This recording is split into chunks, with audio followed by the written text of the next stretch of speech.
இயேசு கிறிஸ்துவின் நாமத்தினால இந்த நாள் தேவனுடைய வார்த்தையின் வேலைக்கு உங்களை அன்போடு வரவேற்கிறோம். இந்த நாளும் தேவன் தாமே நாம் இருக்கிற இடத்திலிருந்து அவரை நோக்கி வருவதற்கு நமக்கு கிருபைகள் அளிப்பாராக. கண்கள் மூடி சொல்லுங்க, ஆண்டவரே, நான் இருக்கிற நிலைமையை விட்டு எழுந்து உம்மிடத்துல வருவதற்கு எனக்கு உதவி செய்யும். ஹல்லேலூயா. இந்த நாள் தியானிப்பதற்காக எடுத்துக்கொண்டு வேத பகுதி மாற்கு எழுதின புத்தகம் 5வது அதிகாரம் 2வது வசனம் இப்படியாக சொல்கிறது. அவர் படவிலிருந்து இறங்கின உடனே அசுத்த ஆவியில் ஒரு மனுஷன் பிரேத கல்லறைகளிலிருந்து அவருக்கு நேராக வந்தான். அன்பானவர்களே, இன்றைக்கு நீங்கள் இருக்கிற நிலை எதுவாயிருந்தாலும் தேவன் விரும்புகிறது அவரை நோக்கி நீங்கள் வர வேண்டும் என்று. பாருங்க, இங்கே வசனம் இப்படியாக சொல்லுகிறது. அவன் இருந்த இடம் பிரேத கல்லறை.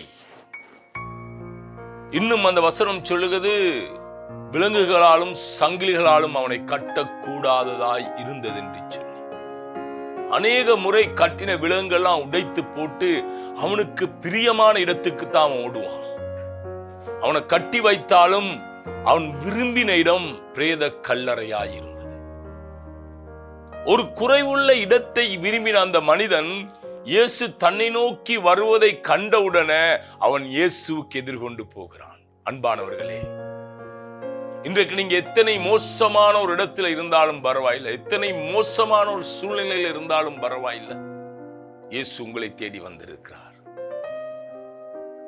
அவன் அறிந்து கொள்கிறான், இயேசு என்னை நோக்கி வருகிறாரு. நான் இனியும் இந்த பிரேத குழி என் அடைக்கலமாய் இருக்க தேவையில்லை.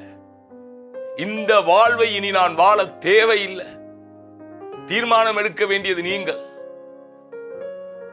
சங்கிலிகளாலும் அவனை கட்டக்கூடாது என்று வசனம் சொல்லுகிறது. எல்லாத்தையும் உடைத்து போட்டு அவனுக்கு எது விருப்பம் அங்கதான் ஓடுவான். இந்த முறை அவன் சரியான ஒரு தெரிவை தெரிந்து கொண்டான். இனி என் கல்லறை இனி என் இருப்பிடமாய் இருக்கக்கூடாது. குறைவுள்ள வாழ்வு என் வாழ்வாய் இருக்கக்கூடாது.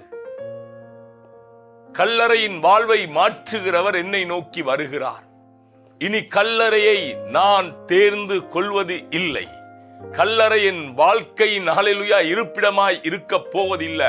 கல்லறை என்பது மரித்தவர்களை கொண்டு போய் அடக்கம் பண்ண வேண்டிய இடம். உயிரோடு இருக்கிற நான் ஹல்லேலூயா கல்லறையில் இருக்க வேண்டிய அவசியம் இல்லை. உயிரோடு இருக்கிற நான் ஹல்லேலூயா மரித்தவர்கள் மத்தியில வாசம் பண்ண வேண்டிய அவசியம் இல்லை. ஹல்லேலூயா உயிரோடு இருக்கிற நான் ஹல்லேலூயா தேவனிடத்துல போக போகிறேன். நித்திய ஜீவனை தருகிற இடத்துல போகிறேன்.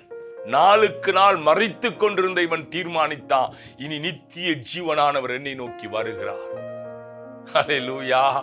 இந்த காலை வேளையில நீங்க இருக்கிற இடம் எவ்வளவு மோசமான இடமா இருந்தாலும் பரவாயில்லை, நீங்க இருக்கிற சூழ்நிலை எவ்வளவு மோசமான சூழ்நிலையா இருந்தாலும் பரவாயில்லை, உங்களை மீட்கிறவர், உங்களை ரட்சிக்கிறவர், உங்களை உயர்த்துகிறவர், உங்கள் சூழ்நிலையை மாற்றுகிறவர், இனி கல்லறை உங்கள் இருப்பிடம் அல்ல என்று சொல்லுகிறவர் உங்களிடத்தில் வந்து கொண்டிருக்கிறார். நீங்கள் அவருக்கு எதிர்கொண்டு வருவீர்களாக இருந்தா உங்கள் வாழ்க்கையில் ஒரு பெரிய மாற்றத்தை காண முடியும். இவன் இதுவரையில இவன் விரும்பின இடம் கல்லறை.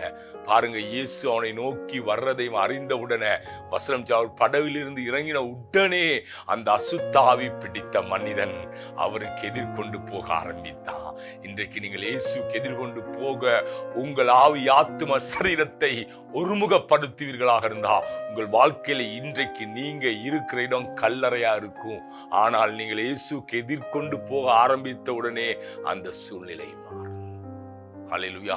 ஒரு செழிப்புள்ள இடத்துக்கு தேவன் உங்களை மாற்ற ஆயத்தமாய் இருக்கிறார். கல்லறையில இருந்த இவன் ஹல்லேலூயா இனி கல்லறை இவனுடைய இருப்பிடம் அல்ல. ஹல்லேலூயா, இனி இவனுடைய இருப்பிடம் ஹல்லேலூயா. எத்தனை மேன்மையான ஒரு வாழ்வுக்கு இவனுடைய வாழ்க்கையை மாற்றிவிட்டார். இவன் செய்தது ஒன்றுதான், நான் அவருக்கு எதிர்கொண்டு போக போகிறேன். கல்லறையில் இன்னும் அமர்ந்திருக்க மாட்டேன். இன்றைக்கு உங்கள் வாழ்க்கை கல்லறையான வாழ்க்கையா இருந்தா உங்களுக்கு முன்பாக இயேசு நிற்கிறார். அவருக்கு எதிர்கொண்டு போக நீங்க ஆயத்தமாகுங்க. உங்கள் வாழ்க்கையை அவர் மாற்றுவார். ஹல்லேலூயா. கண்கள் முடிச்சிடும். ஆண்டவரே, அன்று அந்த அசுத்தாவி பிடித்த மனிதன் கல்லறையிலிருந்து உம்மை நோக்கி புறப்பட்டு வந்தது போல, உமக்கு எதிர்கொண்டு வந்தது போல, எங்கள் கல்லறையான பகுதிகள், எங்கள மரித்து போன பகுதிகள், எங்கள் இனி பிரயோஜனமற்று இருக்கிற எல்லா பகுதிகளோடும் கூட உமக்கு எதிர்கொண்டு வர நாங்கள் ஆயத்தமாகிறோம். எங்கள் வாழ்க்கையை நீர் மாற்றுவீராக. இயேசுவின் நாமத்தினால பிதாவே, ஆமென். ஆமென். கர்த்தர் தாமே உங்களை ஆசீர்வதிப்பாராக.